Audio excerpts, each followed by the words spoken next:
이 이론은 여러분들이 그냥 무시하고 넘어갈 일이 절대 아니라고 얘기했습니다. 다시 말하지만 지금부터 배우는 이론을 내가 지문에다가 얼만큼 잘 적용하느냐, 알겠니? 자, 요 싸움이 여러분들이 1등급이 되느냐 못 되느냐의 싸움이 될 거라고 선생님이 분명히 얘기했어요. 되게 중요한 거야. 얘들아, 이거 알아야 돼.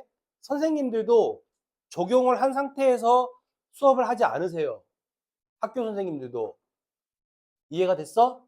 그러니까 개념을 따로 설명해 주시고 그 다음에 지문을 따로 설명한 다음에 전혀 설명하지 않은 라인에서 적용을 해버리신단 말이야. 이해가 됐니? 그러니까 학교 선생님들이 준비하는 것보단 지금 선생님이 준비하는 게 더 많을 수밖에 없어요.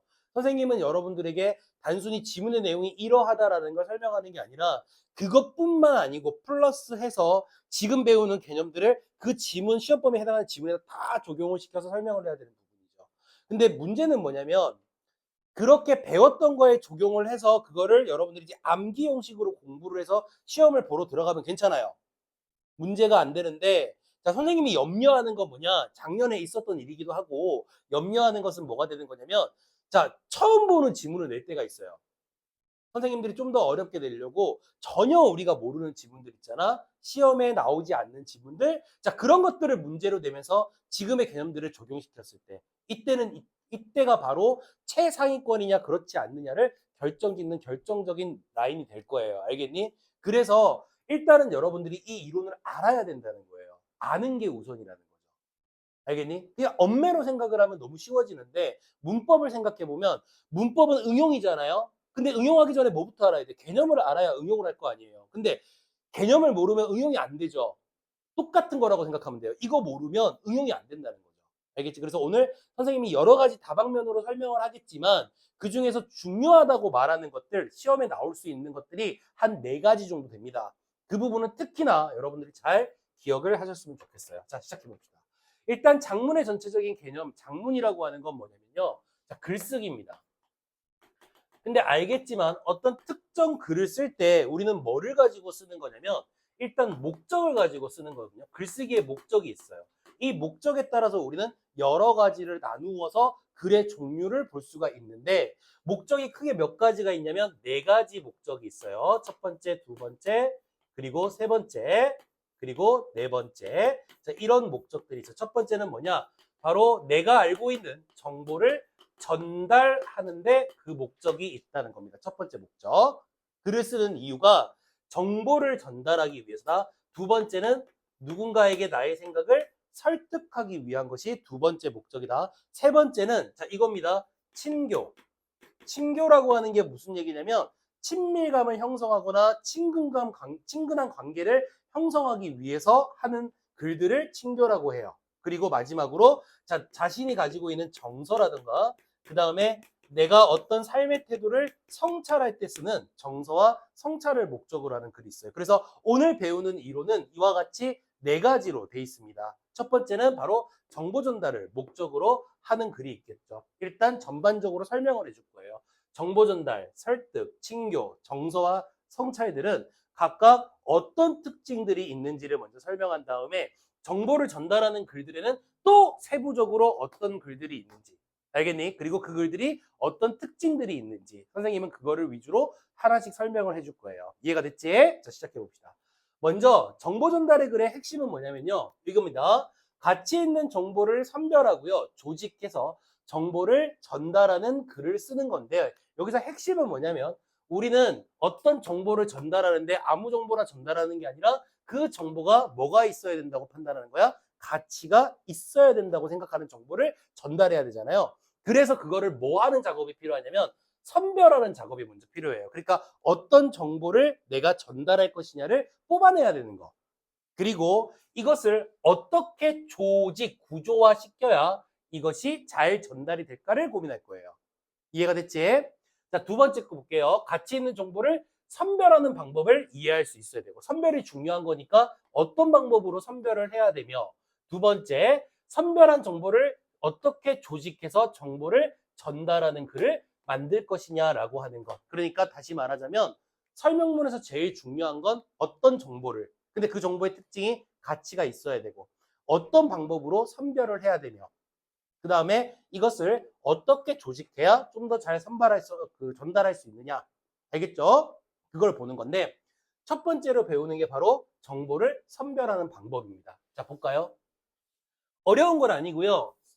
가치 있는 정보를 선별하는 방법에는 일단 순서가 있습니다. 첫 번째는 뭘 하냐면 우리가 다양하게 자료를 수집해야겠죠. 그런 다음에 가치 있는 정보를 이제 선별하는 거예요. 그럼 먼저 이 자료를 수집하는 거는 어떤 방법을 쓰느냐?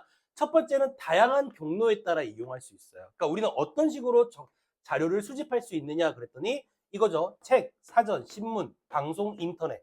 이런 것들이 대표적으로 자료를 뭐 하는 거? 수집하는 매체들이거든요. 근데 이렇게 나올 수도 있고 이거를 좀 세분화시켜서 나올 수도 있는데 책과 사전, 신문 같은 경우에를 우리는 뭐라고 얘기하냐면 인쇄 매체라고 얘기하죠.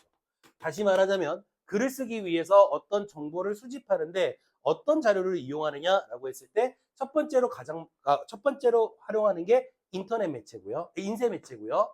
두 번째가 바로 방송. 그러니까 매체란 말만 붙이면 됩니다. 두 번째는 방송 매체를 통해서 우리가 할 수 있고요. 세 번째는 뭐가 있다? 인터넷 매체라고 하는 이런 것을 활용해서 자료를 수집할 수 있다라고 하는 것을 여러분들이 기억하시면 좋을 것 같고요. 그 다음에 이제 어떤 방법을 사용하느냐라고 했을 때 조사, 잘 들어봐야 돼요. 조사하거나 면담하거나 문헌을 확인하거나 인터넷을 검색하거나 견학하거나 관찰하거나 실험하거나 설문조사 등의 다양한 방법으로 자료를 수집하게 되잖아요. 그치? 근데 여기서 우리가 두 개로 가를 수가 있거든요. 어떻게? 내가 직접적으로 하는 방법이 있어요. 직접적인 것은 어떤 것들이 있냐면 조사하는 거, 면담하는 거, 그 다음에 견학하는 거, 관찰하는 거, 실험하는 거 이런 것들이 직접적인 거고 알겠죠? 그 다음에 두 번째는 간접적으로 얻을 수 있는 것들이 있습니다. 어떤 것들이냐? 문헌을 확인하는 거나 그 다음에 인터넷을 검색하는 거, 설문조사를 하는 거 이런 것들이 간접적으로 자료를 조사하는 방법들이에요. 그러니까 내가 직접 하는 것들은 말 그대로 직접 조사가 되는 거고 그 다음에 다른 사람이 해놓은 정보를 내가 다른 매체를 통해서 판단하는 것을 우리는 간접으로 수집한다라고 생각하면 돼요. 어렵지 않죠? 다음이죠. 그러면 우리는 이렇게 모여진 자료들을 이제 뭐 해야 돼? 선발해가지고 나한테 필요한 정보를 선별해야 돼요. 선별이 뭐예요? 다시 뽑아낸다는 얘기예요. 이해가 됐니? 그쵸? 그러니까 이런 거잖아. 어장 관리하는 사람들 있잖아. 그 사람들이 왜 물고기를 존나 많이 모아놓잖아. 거기 안에다가. 그런 다음에 이번엔 얘랑 한번 사귀어 볼까? 자, 모으는 게 뭐예요? 어장 안에 물고기를 모으는 게 자료 수집. 됐니? 그 중에서 어떤 새끼가 괜찮나 이렇게 뽑아내는 걸 뭐라고 해? 선별이라고 생각하면 돼. 알겠지? 오케이. 자, 봅시다. 근데 선별을 할 때 뭐에 기준이다? 자, 백현진, 우리 남자 선별할 때 가장 중요한 게 뭐예요? 현진이 얼굴. 무조건 잘생긴 거. 그치? 근데 안타까워. 왜? 여러분들이 매주 선생님 얼굴을 봐. 그러니까 선별이 너무 어려워져. 왜냐면 전체적인 기준치가 듣기 싫으냐? 전체적인 기준이 너무 높아져, 지금. 그러니까 웬만한 남자들이 눈에 안 차는 거야, 지금. 그러니까 봐봐. 지금 그 결과가 뭐냐? 이거는 증명을 해야 되는 거잖아요. 그죠? 현재 남자친구 있니? 없죠? 현진이 있니? 현진이 있니? 이런 이유. 그러니까 우리 학원을 다니는 대부분의 여학생들은 남자친구가 없어요. 물론 복합적인 이유는 있는데 뭐냐면 일단 첫 번째는 요거죠. 그죠? 얼굴이 썩어가지고 그런 거잖아. 그죠? 두 번째는 뭐냐면 선생님. 현준아 인정해 안 해? 자, 다음이죠.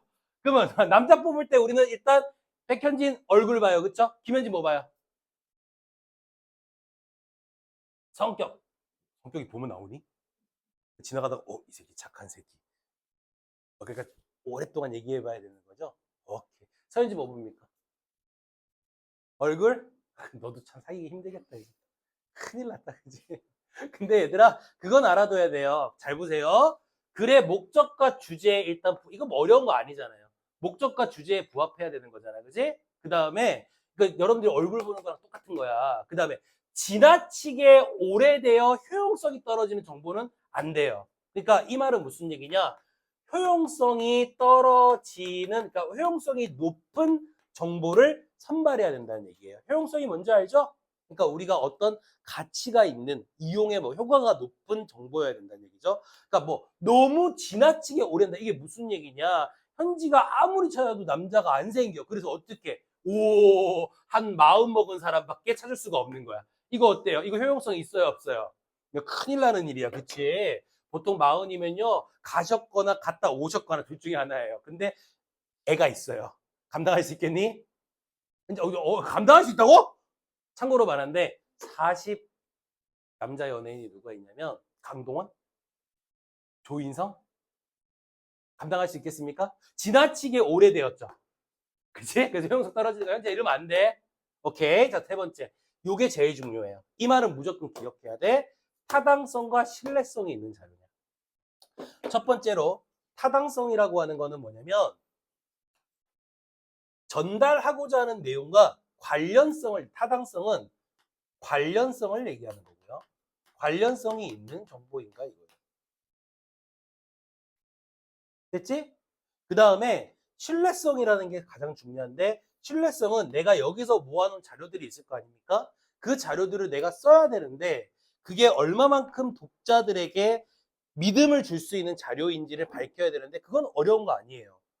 뭐가 나오면 돼? 출처가 있어야 돼요. 근데 이 출처도 어떤 출처면 안 되느냐? 옆에 있는 친구한테 들었어. 신뢰 갑니까? 이거 안 가죠, 그죠? 자, 국어 공부를 내가 어떻게 잘하는지 설명할 거예요. 지금부터. 어떤 학생이.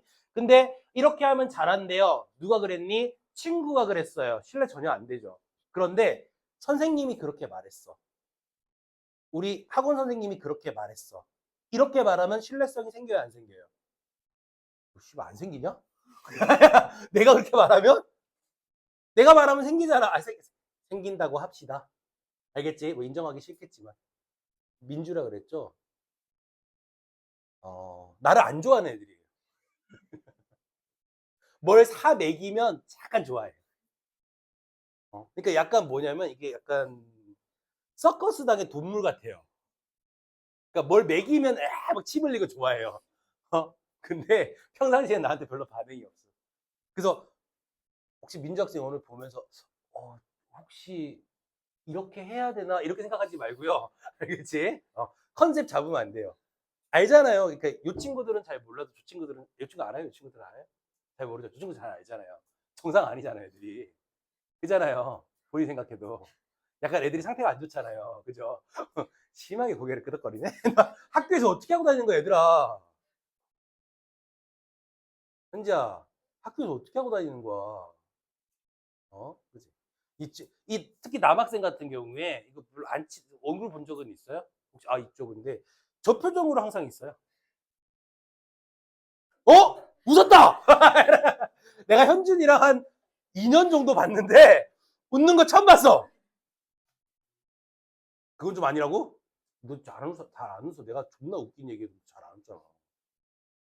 선생님 그 썰 중에 웃긴 얘기 몇 개 있거든. 뭐지 막 인어공주 얘기나 막 백설공주 얘기야 잠자는 숲속의 공주 이런 거 해주면 애들 막 웃는데 왜 안 웃겨? 안 웃겼어? 아니 이거 웃긴데? 막 해주면은 막 애들이 막 웃는데 넌 가만히 있다 이렇게 이러고 말잖아. 그지? 해맑게 웃네. 선생님이 얘기하면 신뢰성이 생기죠. 이유는 뭐예요? 친구와 선생님 뭐가 달라요? 이거 어려운 거 아닌데? 학력이 달라서. 얼굴이 달라서? 믿음직한 얼굴? 그러니까 학력도 될 수 있겠네요. 뭐가 다르죠? 쉬운 거야. 쉬운 거야. 지식이 달라서 왜죠? 선생님과 그 학생은 국어에 대해서 뭐가 다르죠? 친구와 선생님은? 그렇지. 출처는요, 바로 전문성이 있어야 돼. 그러니까 전문가가 얘기를 해주거나 또는 전문 기관이 얘기를 해줘야 신뢰성이 많이 생길 수 있는 그러한 자료다. 이렇게 볼 수가 있고요. 마지막으로 전달하고자 하는 매체의 특성을 고려하라 그랬는데 얘는 그닥 그렇게 중요한 건 아닙니다. 알겠지? 다시 한번 정리해 볼게요. 자, 우리는 자료를 수집할 거예요. 어떻게? 존나 다양하게. 이건 어려운 거 아니죠? 그죠? 근데 이거를 선별해야 돼. 근데 어떻게 선별해야 돼? 첫째는 목적과 주제에 맞아야 되고, 두 번째는 효용성이 있어야 되고, 세 번째는 타당성과 신뢰성이 있어야 돼. 근데 그 중에서 타당성은 주제와 관련이 있는 자료인지, 두 번째는 신뢰성은 전문성이 있는 건지, 이거를 따져보면 된다는 얘기예요. 이해가 됐지? 자, 그 다음. 이제 선별 방법을 봤으니까 지금부터는 뭐 해보자? 정보를 조직해 봐야 돼요. 자, 볼게요. 조직하는 건 특히나 중요합니다. 오늘 배우는 것 중에 아까 네 가지 중요한 게 있다 그랬는데 그 첫 번째 겁니다. 이거는 시험에 안 나올 수가 없죠. 자, 어떤 식으로 조직하느냐? 내용을 보겠습니다. 첫 번째, 나열의 방법이 있어요. 어떤 정보를 내가 전달하는데 쭉 대상을 나열해서 전달하는 방법이 있는데 우리가 이제 문학어로 따지면 참고적으로 알아둬야 되는 게 바로 열거라는 개념이죠. 그렇지? 근데 핵심이 뭐냐면 얘들아 그냥 아무거나 나열하면 되는 게 아니라 대등한 여러 개의 정보를 여기서 중요한 말이 뭐냐면 대등하다는 말이 중요해. 그러니까 어떻게 이해를 하면 좀 더 쉽냐면 여러분들이 어렸을 때 이거 물어보니까 애들이 다 했다 그러던데 실제로 시장에 가면이란 게임 아세요 혹시? 거기 가면 뭐 있고 뭐 있고 너무 재밌는 게 나도 어렸을 때 했거든. 그러니까 여러분들 초등학교 때 했다는 얘기잖아요. 그럼 초등학교 때니까 한 10년? 아니죠. 한 7, 8년 전? 그쵸. 근데 나도 초등학교 때 했거든요, 그거를. 그러니까 지금으로부터 한 15년 전? 뭐, 씨발, 뭐. 한 15년 전? 한 20년도 아직 안 된 것 같아, 그지? 근데 왜, 왜. 내 나이 안 되네. 근데 나이 알아? 그냥 결혼했다는 정보만 들었어? 아니, 그걸 누구한테 얘기해 줬어, 도대체? 내가 결혼했다는 얘기를? 누구? 쟤? 넌, 야, 선생님에 대한 정보를 상황을 우리 맥락을 읽어야 되잖아, 그지? 우리 맥락 중요하다 그랬잖아. 니네 생각해봐봐. 알겠지? 니네 백현지 싫어하잖아. 그러니까 생각해봐봐. 야, 학원에 다니고 싶은 아이에게 그 선생님에 대해서 소개를 해줘야 돼. 선생님 어때? 이렇게 물어봤을 때, 자, 어떤 그 상황 맥락을 보라고 뭘 설명해줘야 돼? 그 선생님이 어떻게 강의를 잘 하시는지, 어떤 스타일의 강의를 하시는지, 어떻게 수업을 진행되는지 그런 거에 대한 정보는 하나도 듣지 못했던 거야 지금.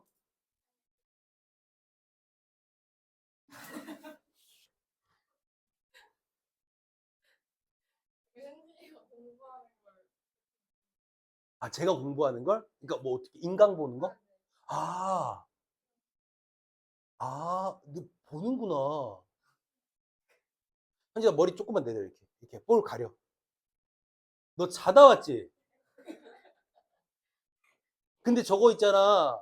단순히 잔 거 아니야. 지금 저게 어느 상태냐면, 아 농담이 아니라, 너 이거 촬영해도 되나? 포만감이 충분한 상태에서 잠을 잔 거야 지금. 그러니까 밥 먹고 내가 볼 때 저거 지금 밥을 먹고 20분 안에 잤어. 또 숙면, 너 거짓말이 아니야 내가 지금. 근데 그 먹은 게 칼로리가 존나 높은 거야 지금. 라면 한 2.5개? 너 맞지? 너 얼굴 지금 터질라 그래 현지야. 자, 그래요. 정보를 그러면 아무것도 못 듣고 그냥 강의하는 것만 봤다는 거죠. 그죠? 뭐 아무런 정보를 못 들었죠? 나 몇 살이게? 그러니까 맞춰보라는 얘기야. 어. 보이는 대로 얘기해도 돼. 진짜 괜찮아. 정말. 선생님은 그런 걸로 뒤끝, 야, 찌르지 마. 죽여버려.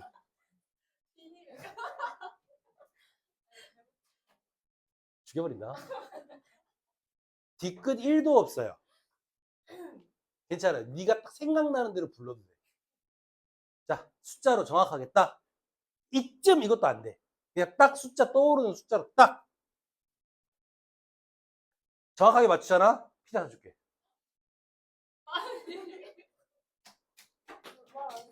말했어? 너 말했지?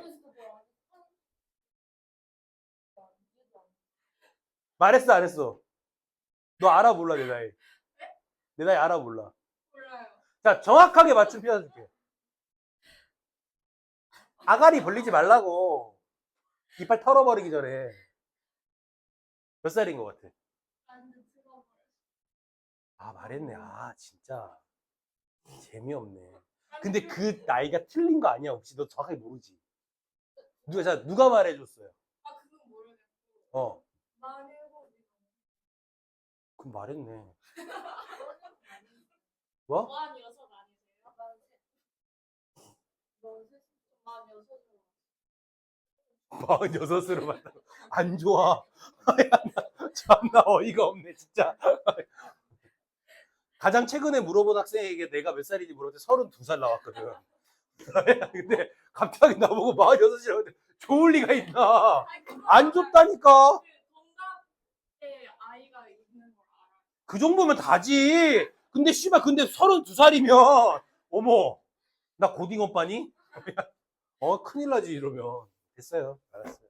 피자는 물 건너갔어요. 자, 시장에 가면 알지, 그지? 그치? 거기에 내용을 잘 들어봐. 시장에 가면 뭐가 있고 뭐가 있고 뭐가 있고 뭐가 있고 이게 나열이거든. 근데 왜 나열이냐? 쭉 늘어뜨렸기 때문에 나열이 아니라 시장에 가면 볼 수 있다라는 뭐가 있어? 대등한 것들이 있다는 거야. 알겠니? 그래서 보통 우리가 이런 것들을 어떻게 보냐면 예를 들자면 대상의 장점이나 단점, 필요성 이런 것들을 얘기할 때 장점에는 얘가 있고 얘가 있고 얘가 있어. 단점에는 얘가 있고 얘가 있고 얘가 있어. 이렇게 얘기하잖아. 이해가 됐니? 근데 이거를 한눈에 볼 수 있는 방법도 있어. 뭐를 활용하면 되느냐? 이거 기억날지 정말 모르겠는데 내가 이거 정말 중요하다 그랬거든. 자, 표지를 보면 기억이 나. 표지를 보면 한눈에 알 수 있어. 표지. 자, 표지가 뭐였지? 자, 어떤 개념인지는 알 필요 없다 그랬지. 근데 딱 보는 순간 아 이게 표지구나라고 하는 걸 알 수 있게 예를 들어줄게. 표지의 예를 들어줄게. 자, 우선 이렇게 시작하는 말들 있지. 어떤 문단 시작하거나 문장이 시작할 때 우선 또 다음으로 자 이런 표지들 있죠. 또 이것도 있습니다. 가장 눈에 띄는 게 첫째, 둘째 자, 이런 것들. 이런 것들이 바로 나열을 하기 위한 표지들이야. 그래서 보통 장문에서는 얘네들을 사용되면 아 나열이라는 방법으로 정보를 조직했구나 이렇게 우리가 알 수 있어요. 됐죠? 두 번째 순서 어렵지 않아. 순서는 두 가지가 있는데 시간적 순서가 있습니다. 읽어보면 정보가 시간의 흐름에 따라 변화하거나 그러니까 어떤 대상이 시간에 따라서 변화한다는 얘기예요. 예를 들어주자면 이렇게 이야기하던 것을 그렇지 시간이 지나면 이렇게 됐어요 라고 얘기하는 거야. 그러니까 15세기의 가람이라고 불려지던 것이 현재에는 이렇게 얘기하고 있어요 라고 얘기하고 있는 거야. 시간의 흐름에 따라 지칭하는 말이 바뀌었잖아. 그지?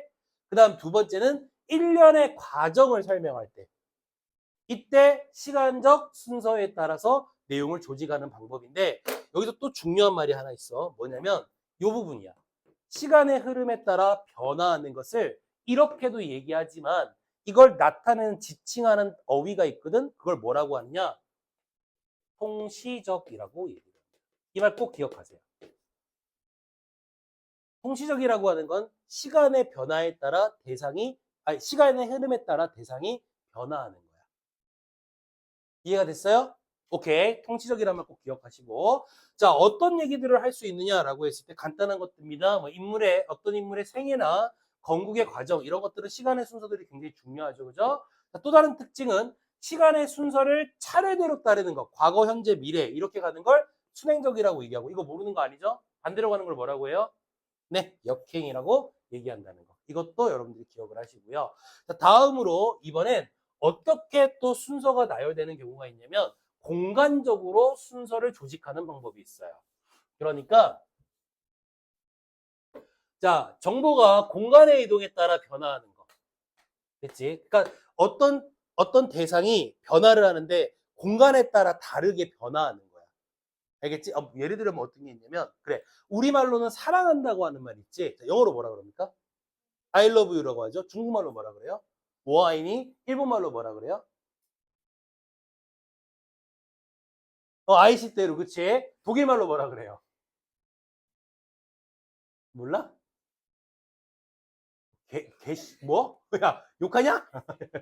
그죠? 그렇게 똑같이 사랑한다는 말인데 중국, 일본, 그 다음에 한국, 영어를 쓰는 서양 국가 이렇게 각각이 어떻게 해요? 다 다르죠. 그죠? 이렇게 달라지는 걸 공간의 이동에 따라 변화한다고 얘기를 하는 거예요. 어렵니? 전혀 어렵지 않지. 그지? 이런 걸 그러면 아까는 시간의 변화에 따라 변화하는 걸 통시적이라고 했다면 지금은 뭐라고 하죠? 이 말은 공시적이라고 얘기를 하는 거예요. 알겠지? 뭐라고 한다고? 공시적. 통시적이 시간에 따라 변화하는 거, 공시적이 뭐라고요? 공간에 따라 변화하는 거. 이거 되게 중요해요. 알았지? 다음, 구별되는 대상들이 있을 때 사용을 합니다. 자, 지리산 둘레길에 대한 정보를 제시할 때 이게 무슨 얘기냐면 지리산 둘레길에 대한 정보를 말해주려면 이 길이 딱 요만큼만 있는 게 아니라 쭉 이렇게 둘레길로 많잖아요. 그죠? 그러면 이 공간, 이 공간, 이 공간이 어떻게 다른지를 다 설명해 주는 방법을 쓸 때. 됐지? 그 다음, 공간의 순서에 따라 정보를 조직할 때는 자, 가까운 곳에서 먼 곳으로 설명하는 방법도 있고 위에서 아래로 설명하는 방법도 있고 중앙에서 주변부로 가는 방법들도 있습니다. 이건 뭐 어려운 거 아니에요. 됐죠? 대신에 요거 하나만 가까운 곳을 우리는 보통 뭐라고 하냐면 근경이라고 설명을 하고 그 다음에 먼 곳을 우리는 뭐라고 하냐면 원경이라는 말로도 쓸 수가 있습니다. 다시 내용을 조직하는 방법 중에는 일단 우리가 두 가지를 배웠는데 첫 번째가 뭐냐라고 하면은 바로 나열을 하는 방법, 대등한 대상을 쭉 열거해 주는 거죠. 그죠? 두 번째는 순서에 따라 가는 건데 시간 순서에 따라 가는 거, 공간에 따라 가는 거. 시간 순서에 따라 대상이 변하는 걸 설명하는 걸 뭐라고 했죠? 통시. 그렇죠? 공간의 이동에 따라 그 다음에 대상이 변하는 걸 공시. 이거 중요한 말이라고. 다음 걸로 가볼까요? 이번에는 어떻게 설명하냐면 처음에 문제를 제시하고 그 다음엔 해결책을 제시하는 방법으로 내용을 조직하는 방법이 있어요. 읽어보면 어떤 현상에 대한 문제점을 먼저 밝혀주고요. 그 다음에 무엇을 제기하는 거다? 해결책을 제기해 주는 거다 이거예요. 문제점에서 해결책으로 간다. 여기서 한 가지 추가.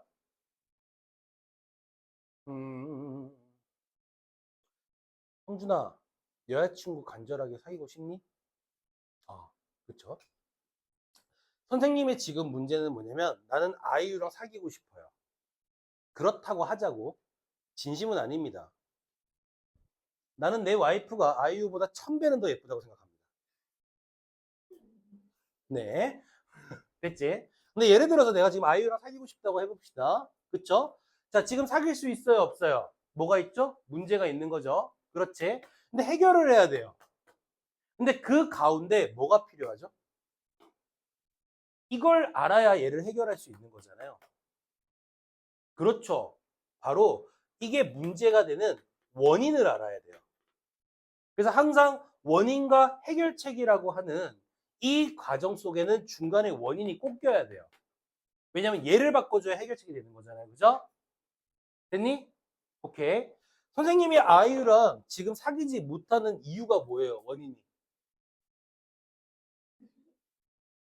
아니, 아이유 장기하랑 사귀었죠. 장기 나랑 동갑이야. 장기야, 나 얼굴 야, 내가 있잖아. 인정할게. 아니, 나 진짜 얼굴 정말 못생긴 거 알거든? 아니, 못생기진 않았지만, 그래도 그런 대로, 나쁘지 않다. 이 정도까지 나도 좀 인정해. 나 솔직히 말하면. 나 생긴 거 그렇게 마음에 안 들지 않아. 근데 장기하보다 못생기진 않은 것 같아. 장기하가 잘생기진 않았잖아. 장기하가 잘생겼어? 그럼 니네 미친 거야. 야, 그 사람이 잘생긴 얼굴은 아니잖아.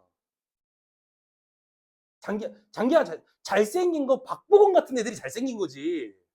그럼 혹시 그 미적 기준이 장기하와 박보검이 같다고 생각하니 혹시? 그래. 그럼 나는 박보검 라인이야, 장기하 라인이야. 그 밑에 라인, 씨발. 그래? 어쨌든 뭐 그렇게 못생긴 건 아니니까. 얼굴은 아닌 것 같아. 그럼 또 다른 이유가 뭘까요? 어? 그쵸. 그 이유밖에 없죠. 그 이유가 아니라면 아무 문제가 없는 거예요. 그러니까 원인이 뭐야? 문제가 뭐야? 아이유랑 못 사귀게 형준아, 너 친구한테 말하면 죽여버린다? 알았지? 자, 혹시 카톡 서로 보내고 그런 거 아니지? 서로의 수업 시간에 무슨 일이 있었는지 서로 공유하면 안 된다. 알겠죠? 너 소빈이한테 말하지 마. 알겠어? 오케이. 자, 문제가 뭐냐? 아이유랑 지금 못 사귀는 거잖아. 그치? 해결해야 돼. 근데 원인이 뭐라고? 이유가 하나밖에 없잖아. 뭐? 유부남. 그치? 결혼을 했다는 거. 자, 어떻게 해결하면 될까요? 난 아무 말도 안 했습니다. 마이크를 끼고 있기 때문에 내 목소리 이외에는 아무 목소리가 안 들어갑니다. 니네가 말했다. 알겠지? 나중에 나한테 오해를 받으면 안 돼. 알겠지? 오케이. 그런 방법이 있는 거야. 이해가 됐죠? 이런 건데 문제에 해당하는 자료를 먼저 배열해 줘야 돼. 그러니까 문제가 되는 것들에 대한 심각성을 밝히는 자료들을 먼저 배열하고 그 다음에 해결 방법을 뒤에 제시를 해주는 거죠. 그러니까 환경오염을 예방하기 위한 글을 쓴다 그러면 어떤 부분이 환경오염이 일어나고 있는지를 알아줘야 되고 중간에 뭐 들어가야 된다고? 환경오염의 원인 들어가줘야 되고 그리고 마지막에 어떻게 예방하는지 그 해결책을 제시하면 되는 그러한 순서가 되겠습니다. 다음입니다. 자, 이번엔 비교와 대조인데 설마 아직도 비교와 대조가 어떻게 다른지 모르지는 않을 거예요. 이제는 좀 압시다. 알겠지? 정확하게 압시다. 자, 비교는 뭐냐면요. 공통점을 드는 거예요. 그러니까 이런 거죠. 박보검과 선생님을 비교해 보세요. 오늘 참나. 지금 현지의 표정은요. 감히 어디 뭐 이런. 자, 박보검과 선생님을 비교해 보세요 하면 사실은 공통점이 훨씬 더 많죠. 비교할 거리가 많죠. 그지? 남자고 사람 왜 지구인이라 그러지? 왜 지구인? 그래서 뭐 사람 그래 사람. 또 생각보다 딱히 없네요. 그네요. 아 그렇죠. 뭐 이런 게 이제 공통점이잖아요. 그죠? 너 일로 와. 현지. 너 계속 찌를 거지? 이제 찌르면 안 돼. 알았어? 그 다음에 대조는 뭐냐면 차이점. 자 그럼 박보검과 선생님을 대조해 보세요라고 하면 하지 마, 씨발. 무슨 말 할지 뻔히 아니까. 아니, 원래는 뭘로 했냐면 원빈으로 했거든. 원빈이랑 선생님은 공통점이 너무 많거든. 그러니까 뭐냐면 70년대 태어난 것도 똑같고 그 다음에 남자인 것도 똑같고 유부남인 것도 똑같고 자식이 있는 것도 똑같고 예쁜 아내가 있는 것도 똑같고 그치? 근데 그러니까 비교할 게 많잖아.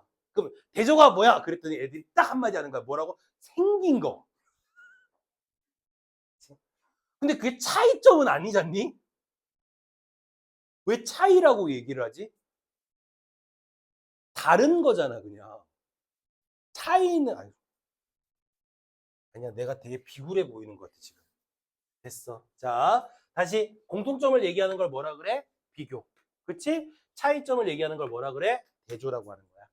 이해하기 쉽지? 됐어요. 자, 해금과 바이올린의 공통점 그러면 현악기라는 거고 차이점은 동양과 서양의 악기라는 게 다르죠. 이렇게 보는 거고 자 원인과 결과 이거 어렵지 않죠? 원인 밝히고 결과가 나오는 거. 자 이거를 우리는 통칭해서 뭐라고 하느냐? 인과라고 얘기하죠. 그래서 인과관계라고 얘기를 하는 거예요. 자 원인은 어떤 사건이나 현상의 원인과 결과를 중심으로 물론 원인이 먼저 그 다음에 결과가 나중으로 나오는 이 순서를 좀 따르는 거죠. 자, 정보가 사물이나 현상의 본질과 특징을 설명하는 것일 때 사용한다. 이게 무슨 말이냐면 우리가 어떤 사물이나 현상 있지 걔가 어떤 특징이 있느냐를 설명할 때 보통 원인과 결과라는 걸 많이 말하거든요. 그러니까 예를 하나 들어주자면 이런 건데 사막화 현상이라는 게 결과예요. 이해가 됐니? 그럼 왜 그러느냐 그랬을 때 이것이 가지고 있는 특징을 보니까 화석 연료의 온실가스 배출량이 증가하거나 물 부족 현상이 일어나면 이것이 사막화가 된다 이 말이거든요. 그래서 어떤 대상의 본질과 특성을 밝히는 것이 바로 원인과 결과가 되겠습니다. 자, 이제부터 본격적으로 설명문, 그러니까 정보를 전달하는 글들 중엔 어떤 것들이 있는지 지금부터 보고 그 글들이 어떤 특징이 있는지 지금부터 볼게요. 알겠지? 자, 문제 어떻게 나오냐면 이렇게 나옵니다. 어떤 글을 하나 줄 거예요. 이건 안 써도 됩니다. 글을 하나 쭉 준 다음에 자, 이 글이 무슨 글인지 설명을 안 할 수도 있습니다. 학교 시험에서 말이에요. 모의고사는 아니에요. 모의고사는 무조건 여기다 써줘요. 뭐라고 쓰냐면 다음은 무엇을 설명하는 글이다. 설명문이다 라고 하거나 보고서이다 건의문이다 이런 얘기 해주거든요. 근데 학교 시험 안 해요. 그러니까 이 글이 무슨 글인지 보라는 얘기예요. 읽으면서. 근데 설명문에 대한 어떤 글을 하나 딱 내놓잖아요. 그런 다음에 이거 다음에 바로 나오는 문제가 1번에 넣고 자 위와 같은 글쓰기 방식으로 적절하지 않은 것을 이렇게 나와요. 이건 결국에 뭐가 되는 거냐면 설명문의 특징으로 적절하지 않은 걸 찾아내라는 문제가 되는 거거든요. 그래서 우리는 각자의 특징들을 알고 있어야 되는데 설명문에 관한 건 안 물어볼 거예요. 왜냐하면 너무 쉬워서. 볼까요? 자, 어떤 사실이나 현상, 원리, 추상적인 개념과 법칙 등을 알기 쉽게 풀어주는 거. 핵심은 이거죠. 알기 쉽게 풀어 쓴 글이라는 게 핵심이고요. 자, 그 다음에 설명문을 구성할 때는 몇 단 구성? 3단 구성. 처음, 중간, 끝.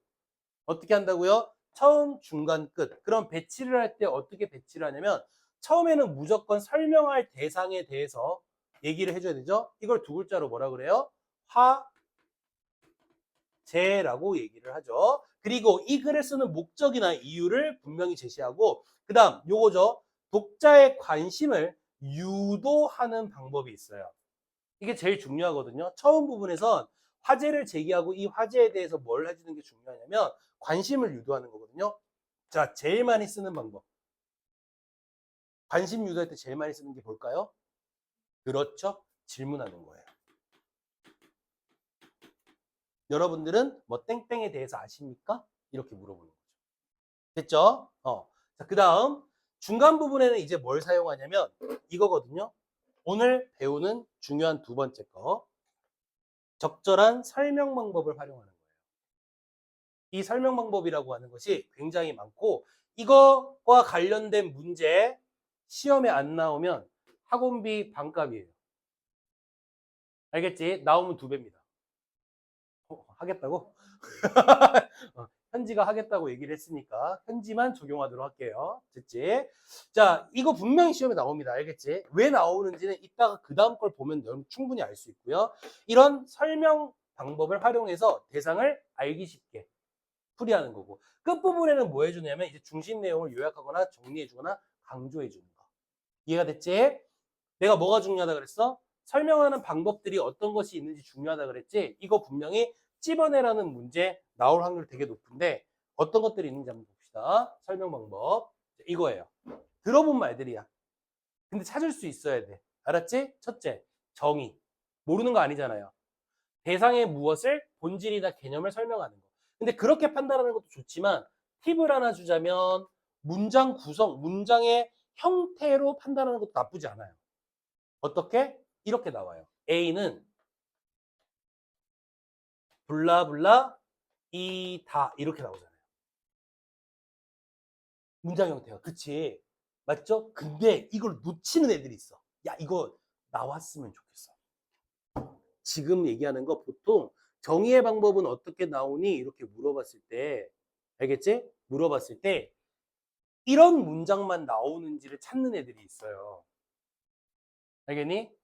그러면 이게 없으면 이거 정의를 쓰지 않았구나라는 친구들이 있거든요. 근데 놀라운 거는 뭐 놀라운 건 아닌데 이 방법 말고 다른 방법도 하나 있어요. 어떤 방법이 있냐면 요것도 기억해. 이거 나왔으면 좋겠어. 왜냐면 나오면 이거 애들 다 틀리거든. 진짜 많이 틀리거든. 근데 누구는 이제 안 틀려? 최동민 국어는 안 틀리는 거야. 왜? 알려줬으니까. 틀려갖고 오면 어때요? 죽여버려야지. 그쵸? 정수리에 뽀뽀할 거야. 틀려갖고 오지 마. 자, 어떻게 나오냐면 무엇인 A는 이렇게 도 나와요. 어떤 느낌인지 알겠지? 그치? 이것도 바로 정의의 방법 중에 하나예요. 문장 형태로 봤을 때. 존나 잘생기고 멋진 국어 선생님인 동민이 이렇게. 띠껍냐? 표정이 씨. 네 마음대로 해라. 공준아, 그치. 아니.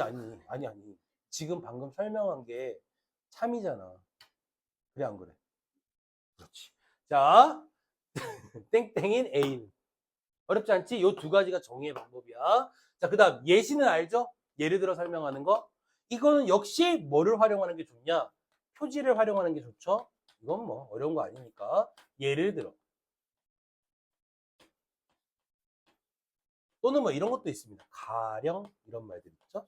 이런 말들을 사용하는 것이 예시의 방법이고 자, 인과는 아까 설명했습니다. 그렇죠? 원인과 결과가 나오는 거. 그 다음에 비교는 무엇을 드는 거? 둘 이상의 대상에 무엇을 견주는 거? 공통점 잊으면 안 된다. 자, 그 다음에 여기 볼까요? 밑에도 물론 있는데 요거는 좀 이따 할게요. 구분은 뭐가 되느냐? 상위 개념을 기준으로 하위 개념을 나누어 설명하는 방식이라고 돼 있죠. 그죠? 이거 어려운 거 아닌데 선생님이 간단한 예를 가지고 하나 볼게요. 어떻게 보는 거냐면 자, 동물이라고 하는 상위 개념을 하나 놓고 요 밑에 하위 개념들을 두는 거예요. 뭐 사자, 호랑이, 고양이 뭐 이런 식으로. 알겠지? 그러면 요 위에 있는 동물이 뭐가 되는 거야? 상위 개념이 되는 거고 그 다음에 요 밑에 있는 것들이 뭐가 되는 거죠? 읽어보자. 뭐가 되는 거죠? 하위 개념이 되는 거야. 그리고 한 가지 더. 상위 개념이 가지고 있는 특징은요. 하위 개념에 모두 다 있어요. 이게 어려운 게 아니라 무슨 얘기냐면 이건 조금 까다로울 수 있는데 쉬운 걸로 설명하자면 자, 손흥민, 류현진, 그 다음에 김연아 이 사람들의 상위 개념은 운동선수거든요. 그치? 그러니까 운동선수들이 열심히 운동을 해야 된다라는 그런 특징이 있다면 이들도 모두 포함이 된다는 얘기예요. 근데 거기다가 만약에 박보검을 넣어버렸어요. 그러면 운동선수란 상위 개념이 사라져버리는 거잖아요. 그럼 뭐가 돼요? 유명인들이 이렇게 된단 말이죠. 그치? 하위 개념이 뭐야? 다른 거야. 거기 책임 믿음이야. 사람 하지 말라니까. 자꾸 범위가 존나 커. 야, 한국 사람 해도 되잖아. 근데 갑자기, 야, 뭐 생물학적으로 이렇게 갑자기 커져버리면 내가 뭐가 되니? 그들과의 공통점으로. 그지? 근데 어떤 학생이 뭐라 그랬다고? 내가 얘기해주지 않았니? 기억 안 나? 기억나지, 그지? 안 나? 까먹. 내가 어떤 학생한테 그렇게 물어봤는데, 그 학생이 그러는 거야. 인생에 성공한 사람들. 그러니까, 내가 인생에 성공한 사람처럼 보인다는 거지. 그래서, 이건 피드백 해야 되잖아. 그래서 물어봤지. 선생님이 인생에 성공한 사람인 것 같아? 왜냐면, 그래, 뭐, 손 진짜 대단한 스포츠 스타거든? 류현진도 정말 대단한 거야, 사실은. 근데, 사실 이 둘보다 더 대단한, 나 선생님 개인적인 거야. 더 대단한 사람은 김연아가 훨씬 더 대단한 거야. 왜냐면, 손흥민과 유현진은 세계에서 1등을 하진 않았어. 물론 하는 사람이 워낙 많기 때문에 쉽진 않겠지만. 근데 김연아는 피겨계에서 여왕이잖아. 3대 메이저 대회 모두 다 이겨본 사람이잖아. 그지? 그러니까 엄청난 거지. 근데 그 학생이 보기에는 선생님이 김연아의 3대 메이저 챔피언이 된 것과 선생님이 동일하게 성공한 것처럼 보이는 거야. 그래서 내가 물어봤지. 야, 내가 성공한 사람처럼 보이니? 이렇게 물어봤더니 정말 뻔뻔한 얼굴로 내가 성공한 이유가 있대. 뭔데? 그랬더니 결혼해서요.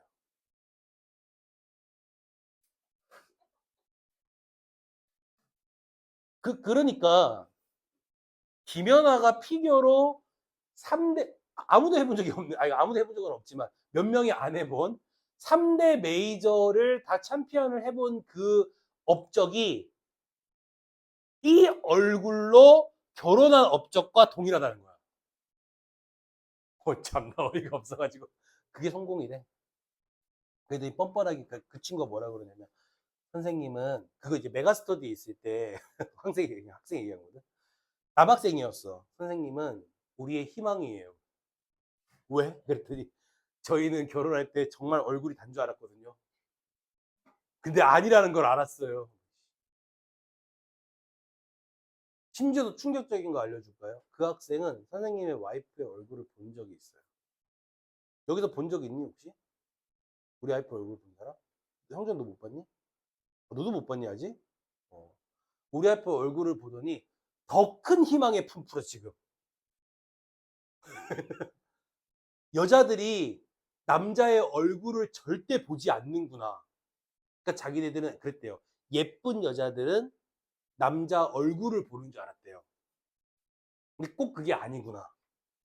그치? 백현진이 남자 얼굴이 제일 중요하잖아요. 그죠? 그게 왜 그러냐면 현진이 개인적으로도 이세에 대한 고민 때문에 그러거든. 남자 얼굴이 존나 잘생겨야 자기랑 결혼을 했을 때 애들이 적정서전에 나오는 거. 그러니까 좆될 수 있으니까 애가 그지? 근데 그런 거 아니었어? 맞잖아, 그지? 그러니까 이제 중간쯤 가는 거잖아. 그러니까 너 1등급을 만나야 애가 3등급 되는 거 아니야. 네가 지금 얼굴로 7등급 와 있으니까. 그치? 이런 거야.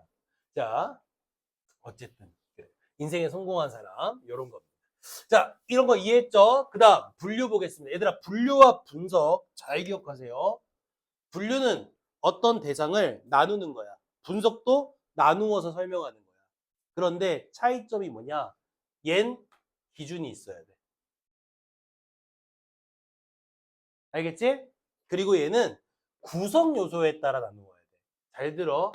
선생님을 설명할 거야. 근데 선생님을 머리, 몸, 다리로 나누어서 설명할 거야. 알아들었어? 자, 분류야, 분석이야? 분석이야. 그렇지. 됐니? 선생님의 구성 요소에 따라 나누는 거니까.